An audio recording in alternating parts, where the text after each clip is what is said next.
Uma faxineira evangélica jogou imagens de santo na churrasqueira. Isso parece blasfêmia, um ato de desrespeito revoltante.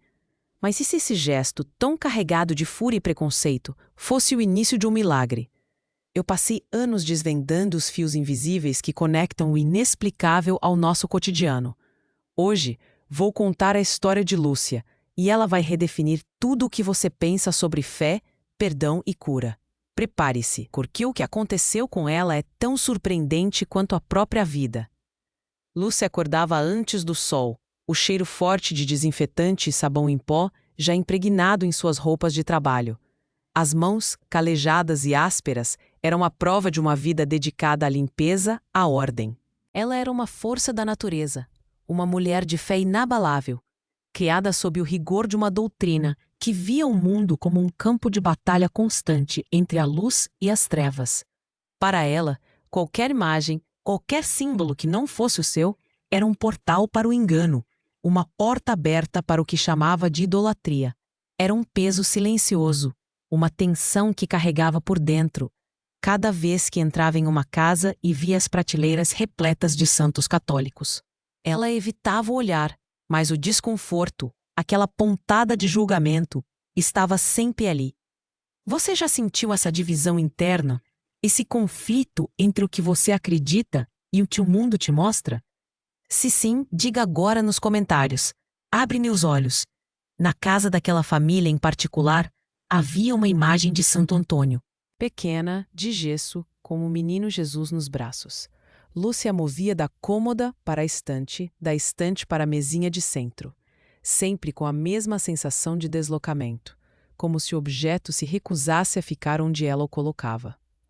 Uma vez, jurou ter visto o olhar do santo, frio e fixo, seguindo-a enquanto ela passava o pano. Um arrepio subiu pela espinha, mesmo no calor úmido da manhã paulistana. Ela parou, respirou fundo, tentou ignorar, mas a imagem, teimosa, parecia sempre retornar ao mesmo lugar da cômoda, como um lembrete silencioso, um incômodo que não podia ser varrido para debaixo do tapete. Foi nessa época que o cansaço começou a pesar. Um peso no peito, diferente de tudo que já havia sentido, como se uma pedra estivesse crescendo por dentro dela. A tosse seca, persistente, que não passava com xarope nem chás. Um zumbido baixo, quase imperceptível no início, depois constante, como um enxame de abelhas na cabeça. Lúcia, forte como um carvalho, atribuiu a exaustão, ao ritmo insano de trabalho. Mas o gosto metálico na boca, o corpo que parecia mais pesado a cada dia, a pele que perdia o viço, tudo clamava por uma atenção que ela se recusava a dar. A mente, porém, começou a ligar pontos que não queria ver. Uma voz antiga, a reprimenda de sua mãe, ecoava. Isso é idolatria, Lúcia. Deus não te perdoa por isso. A perda das bordas da realidade veio devagar. O consultório médico tinha aquele cheiro característico de álcool e antisséptico, misturado ao cheiro adocicado de medo. A sala de espera, com suas cadeiras frias e revistas velhas, parecia esticar o tempo. Cada minuto, uma eternidade. O som do próprio coração, batendo forte, abafava o burburinho das outras vozes. O médico, um homem de rosto cansado, chamou seu nome. O diagnóstico. Uma palavra. Um golpe. Câncer. Era um soco no estômago. Um balde de água gelada em um dia quente. O mundo, antes tão nítido em suas divisões de luz e trevas, de certo e errado, de limpo e sujo, de repente, perdeu o foco. Tudo se tornou um borrão. O frio que subia pela espinha, mesmo no calor opressor do consultório, era um presságio. A garganta ficou seca, a língua parecia lixa. Um nó apertou o estômago, e as cores do mundo, antes vibrantes, pareciam subitamente pálidas, desbotadas. A voz do médico, que explicava procedimentos e prognósticos, soava distante, um sussurro abafado vindo de um túnel escuro. Era como se a vida estivesse sendo drenada dela, não só pela doença, mas por uma sensação gelada de desamparo. O chão parecia se abrir sob seus pés. Aquela mulher de fé inabalável, acostumada a varrer a sujeira do mundo, agora se via confrontada com uma sujeira que vinha de dentro. Algo que nenhuma vassoura ou desinfetante poderia limpar. E a voz da mãe voltava, mais forte. Deus não te perdoa por isso. O que seria de Lúcia agora? E como uma imagem queimada poderia mudar tudo? O mundo virou cinza. O cheiro de hospital, antes genérico, grudou na pele, no cabelo, na alma. Cada palavra do médico era um tijolo frio, empilhado sobre o peito. A respiração ficava curta, arranhando a garganta, como se o ar fosse denso, pesado demais para os pulmões. Lúcia sentia um calor estranho, sem queimar por fora, subindo das entranhas, misturado ao frio que vinha de dentro, um terror gelado que se instalava nos ossos. O chão parecia instável, e a realidade, tão sólida antes, agora balançava como um navio em tempestade. Ela, a mulher que controlava cada detalhe, cada partícula de poeira, estava perdendo o controle. Perdeu o rumo. Os dias seguintes foram uma neblina. As casas que limpava pareciam sujas de um jeito que ela nunca tinha notado. Não de terra ou poeira, mas de uma energia estranha, uma espécie de desordem espiritual que ela, em sua rigidez, sempre condenou. Cada imagem de santo, cada terço pendurado, cada vela acesa, parecia agora zombar dela. Um lembrete vívido de tudo que ela considerava idolatria. O peso de sua própria crença, que antes era uma âncora, transformou-se numa corrente, puxando-a para baixo. Ela via as pessoas em suas devoções, suas pequenas oferendas, suas rezas sussurradas, e um misto de desprezo e desespero tomava conta. Como podia encontrar conforto em objetos, em rituais que ela via como vazios? Se isso cutucou algo em você, escreva agora. Quero a verdade. A raiva borbulhava, uma fúria silenciosa, mas fervente, contra a doença, contra o destino, contra a própria fé que não a protegia, e principalmente contra o que ela via como engano ao redor. Naquela casa, a imagem de Santo Antônio, sempre voltando ao mesmo lugar na cômoda, tornou-se um símbolo. Não mais um objeto inofensivo, mas um estandarte de tudo e que ela achava que estava errado no mundo. E talvez, por extensão, em sua própria vida. Um dia a mão tremeu. O coração batia forte, um tambor na caixa torácica. O cheiro de limpeza misturava-se ao cheiro de desespero que emanava dela. Ela pegou o pequeno santo de gesso. Sentiu o peso frio e inerte em suas mãos calejadas. Um arrepio. Não era a primeira vez. Mas dessa vez, algo estalou. Uma voz gritou dentro dela, uma mistura da reprimenda materna e de sua própria angústia. Isso é idolatria. Deus não te perdoa por isso. Seus olhos marejaram, mas não de tristeza, e sim de uma determinação fria. A churrasqueira, ainda com o cheiro defumado do churrasco do dia anterior, era um convite silencioso.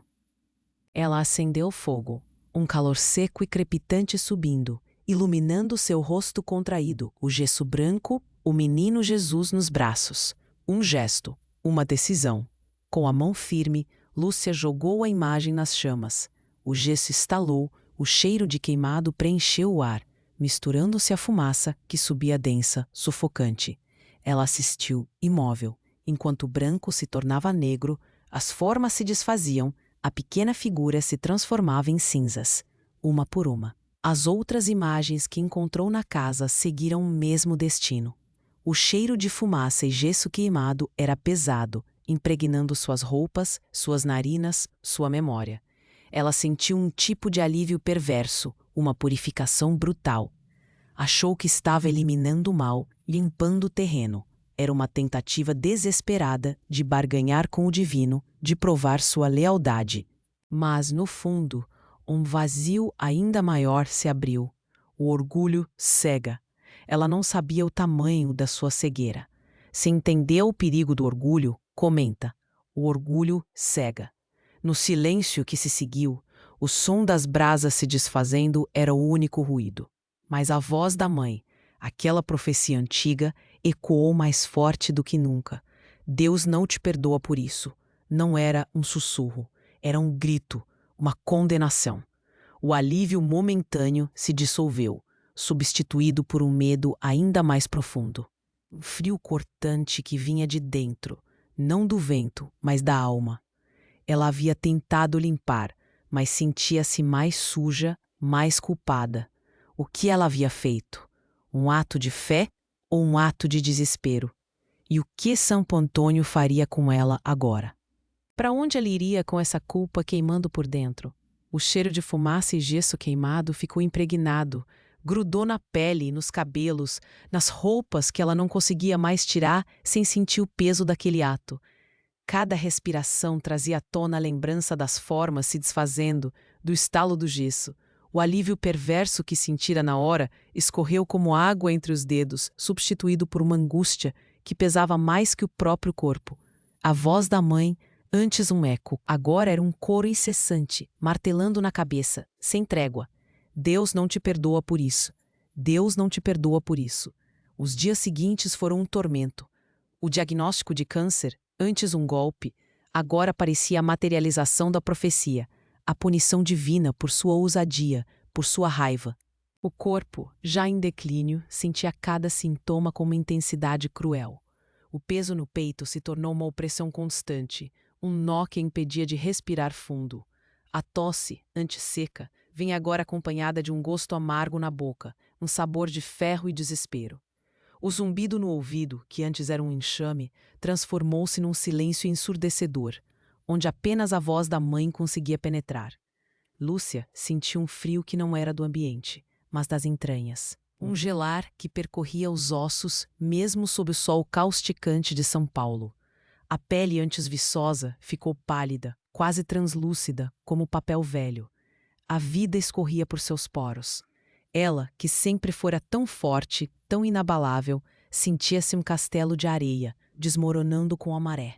As casas que limpava, antes seu refúgio e seu palco de retidão, agora eram prisões. Cada canto, cada objeto alheio à sua fé, parecia um juiz silencioso. Ela via as famílias, em suas rotinas, em suas pequenas alegrias e dores, e sentia-se um estranho, um pária. A rigidez de sua crença que antes a guiava, agora a isolava, empurrando-a para uma solidão gélida. O cheiro de limpeza que antes lhe trazia conforto, agora lembrava o cheiro de cinzas, de algo que ela havia destruído. Não era apenas o santo, era sua paz. Você já sentiu essa solidão, esse distanciamento, mesmo estando perto de todos? Se sim, diga nos comentários. A verdade liberta. Uma noite, deitada na cama, o suor frio escorrendo pela testa, sentiu uma presença. Não era uma pessoa, era algo mais sutil, mais perverso. O sussurro que se misturava ao zumbido que parecia vir de dentro de sua própria mente, mas com uma voz diferente, zombeteira. Você achou que podia queimar a fé dos outros, Lúcia? Achou que Deus te daria um prêmio por isso? O ar no quarto ficou denso, pesado como chumbo. Ela sentiu um calor que não vinha da febre, mas de uma vergonha profunda, misturado ao frio do medo. A voz continuava, sutil, mas afiada. Você se dizia pura, mas seu coração estava cheio de julgamento, de orgulho. Você não é melhor que ninguém. As palavras eram um espelho distorcido, mas cruelmente preciso. Lúcia viu a si mesma, não como a serva fiel que acreditava ser, mas como a mulher que, em sua ânsia por pureza, havia se tornado juíza. Lembrou-se de cada olhar de desprezo, de cada pensamento de condenação que tivera ao ver as imagens nas casas de seus clientes. A imagem de Santo Antônio, queimando na churrasqueira, não era mais apenas o símbolo de idolatria que ela queria destruir. Era o reflexo de sua própria intolerância, de seu próprio fogo consumidor. O cheiro de gesso queimado voltou à sua memória, agora com um novo significado. O cheiro da sua própria hipocrisia. Ela se viu naquela churrasqueira, queimando não apenas as imagens, mas a sua própria chance de misericórdia, a sua própria humanidade. O calor da fé e da vergonha subiu, misturando-se com o frio da condenação. O lençol antes confortável parecia agora raspar a pele, uma textura áspera punitiva. Seus olhos marejaram, não de dor física, mas de uma dor na alma, mais profunda, mais cortante. Ela havia pregado a verdade, mas vivia na mentira do seu próprio julgamento. E a voz, aquela presença zombeteira, parecia rir baixinho, um som seco e cruel. Deus não te perdoa por isso. A frase da mãe, que antes parecia uma profecia de castigo, agora revelava-se uma acusação direta, ecoando a sua própria culpa. O que ela faria com essa verdade tão dolorosa? E como o milagre prometido no título poderia nascer de tanta escuridão? Eu achei que era o fim, até ouvir aquele nome. Se você valoriza relatos sem maquiagem, inscreva-se para caminhar comigo. O suor frio escorria, molhando o travesseiro. Cada batida do coração ecoava nos ouvidos. Um tambor surdo que parecia anunciar o fim. O ar no quarto, antes denso, agora se tornava irrespirável, como se uma mão invisível apertasse sua garganta. Lucia sentia o corpo pesado afundando no colchão, mas ao mesmo tempo uma leveza estranha de quem estava à beira de desaparecer. A voz zombeteira, aquela presença sombria, não parava. Você se iludiu, Lucia. Sua fé não era amor, era medo.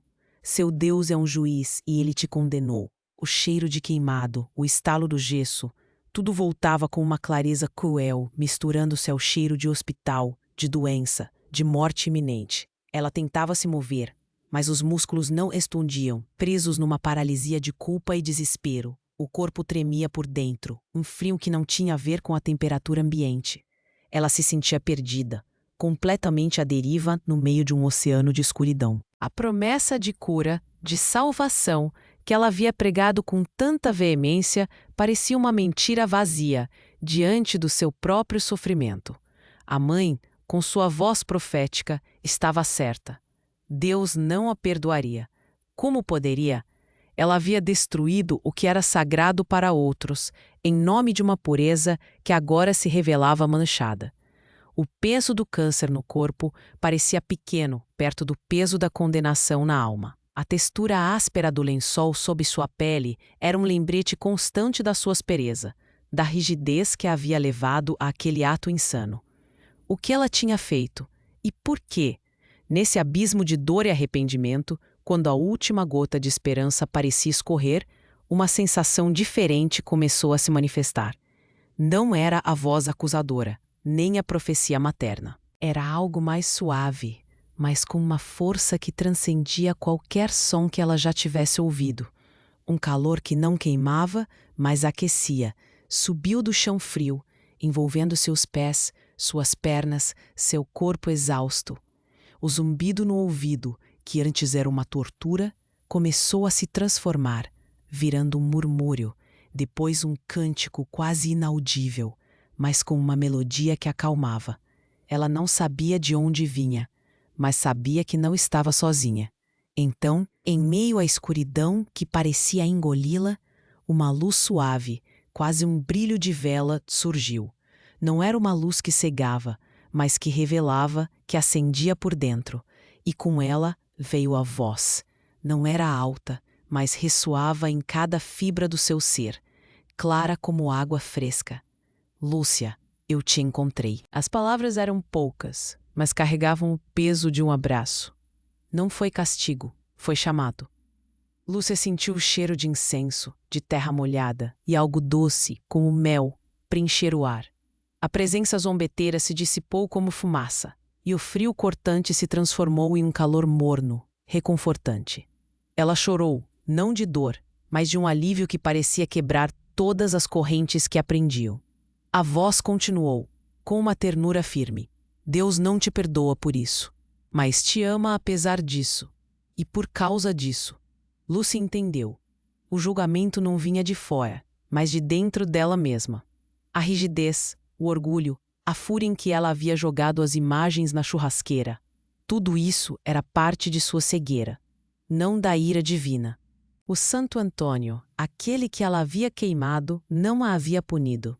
Ele a havia encontrado, perdida em seu próprio labirinto de preconceito.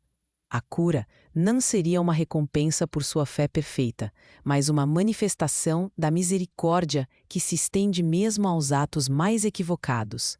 Se você já sentiu esse chamado que te encontra na sua dor, diga: abre meus olhos. O veredito pesou, mas não como condenação.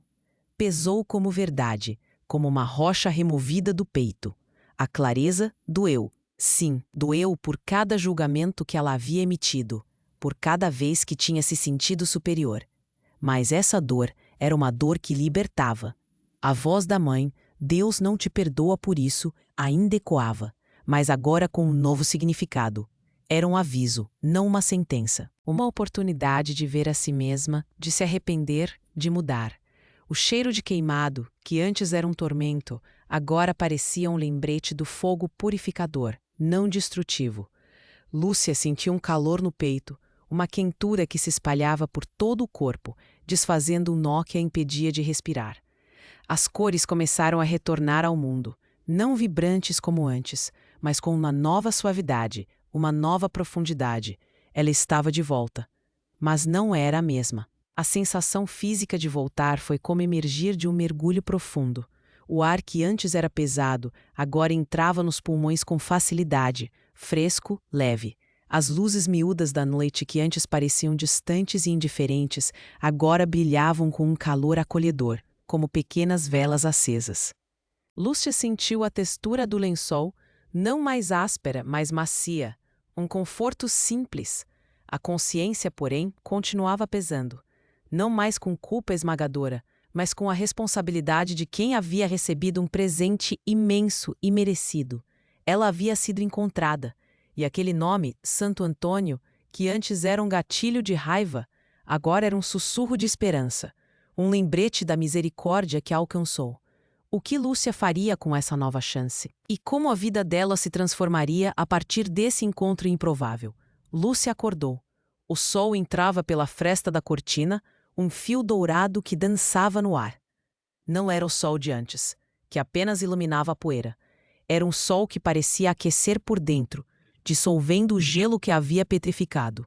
O cheiro de café fresco subia da cozinha, e pela primeira vez em meses, não havia o cheiro de queimado, nem o resquício de hospital em suas narinas. Havia um vazio, sim, onde antes morava a culpa, mas era um vazio que convidava ao preenchimento, não à desolação. As mãos, calejadas, sentiram a maciez do lençol. Ela se levantou, os pés tocando o chão frio. Não sentiu o pavor de antes, mas uma estranha gratidão pelo simples ato de pisar firme.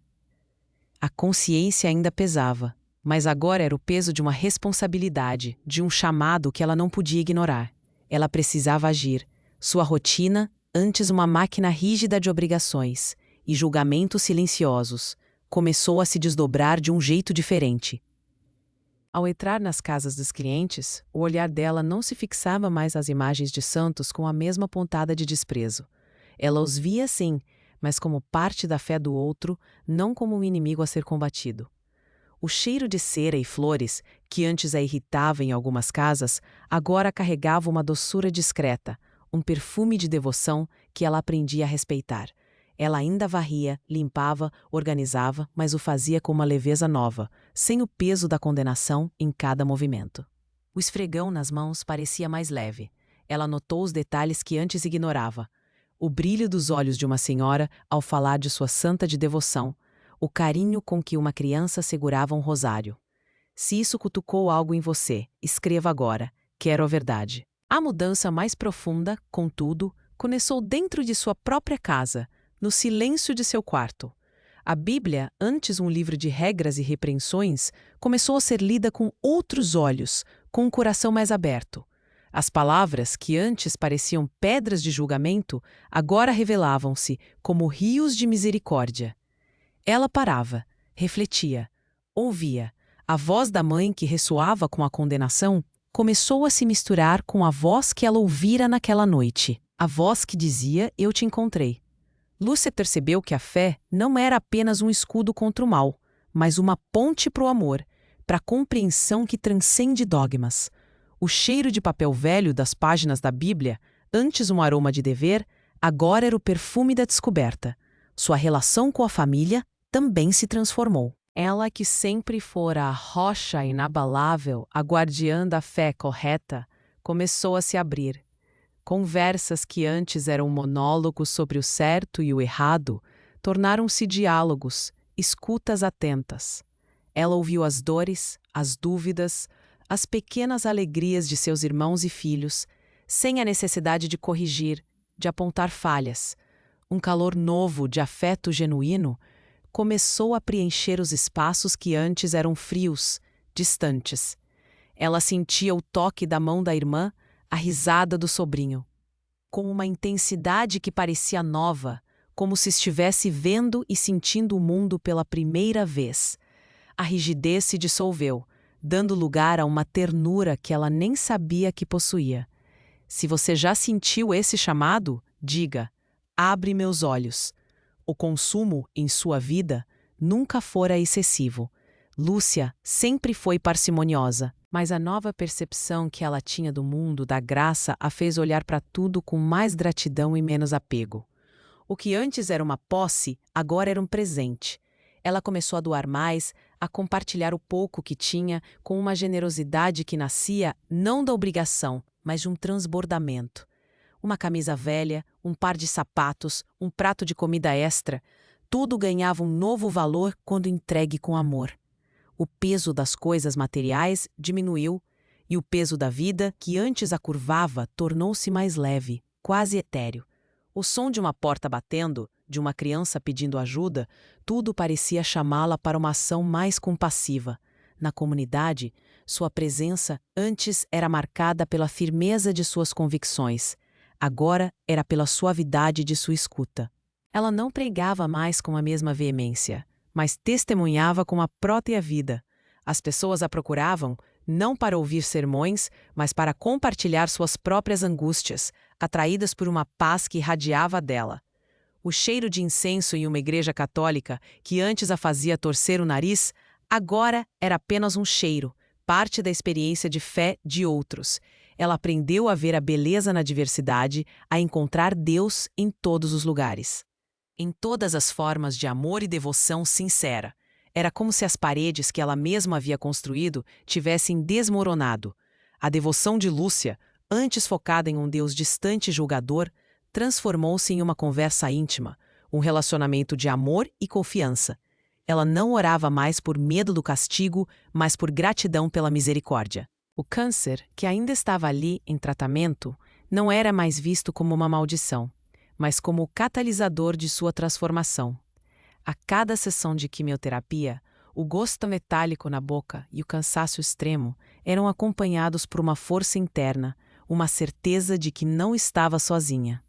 Ela percebeu que Deus não a havia perdoado apesar de seu ato, mas a havia encontrado através dele, transformando sua rebeldia cega em um caminho para uma fé genuína.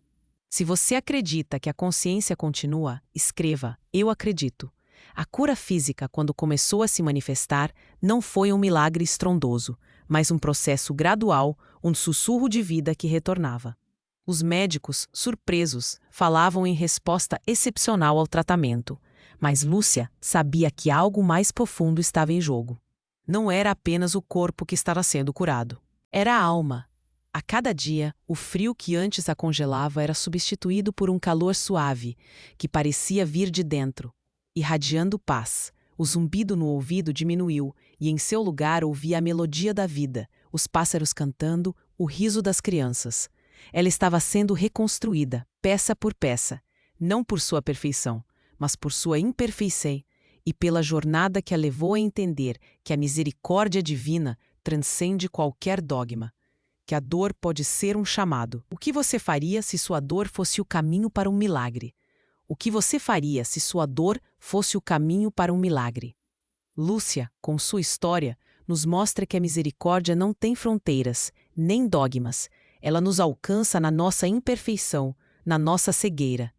Talvez você agora sinta o cheiro de alguma fumaça em sua própria vida, de alguma coisa que você queimou ou de julgamentos que te aprisionaram. Talvez o zumbido da condenação ainda ecoe nos seus ouvidos, impedindo-o de ouvir a voz suave do perdão. A verdade, muitas vezes, dói, rasga por dentro, mas ela também liberta. Ela nos convida a sair do nosso orgulho, a reconhecer que somos falhos, humanos e que é exatamente aí que a graça se manifesta. Pense nas paredes que você ergueu, nas condenações que proferiu, no medo que te impede de ver o amor incondicional. Se você está comigo até aqui, diga: a verdade liberta. Lúcia encontrou um novo significado, uma fé que não era um fardo, mas um jardim onde a graça florescia mesmo nas cinzas. E se essa decisão, esse novo começo, fosse seu também? Hoje, não é sobre queimar imagens ou dogmas. É sobre acender uma chama de amor e compaixão dentro de você. É sobre renunciar ao julgamento, à rigidez que endurece o coração. Essa é a chance de abrir seu coração. Se decide mudar hoje, comenta "Novo começo". Se essa decisão é sua, escreve "Jesus, eu te escolho". Amanhã de manhã, quando o sol nascer, eu te convido a dar 4 passos simples. Primeiro, leia um trecho da Bíblia sem julgamento, apenas buscando a misericórdia. Segundo, tenha uma atitude de gentileza inesperada com alguém que você costuma criticar.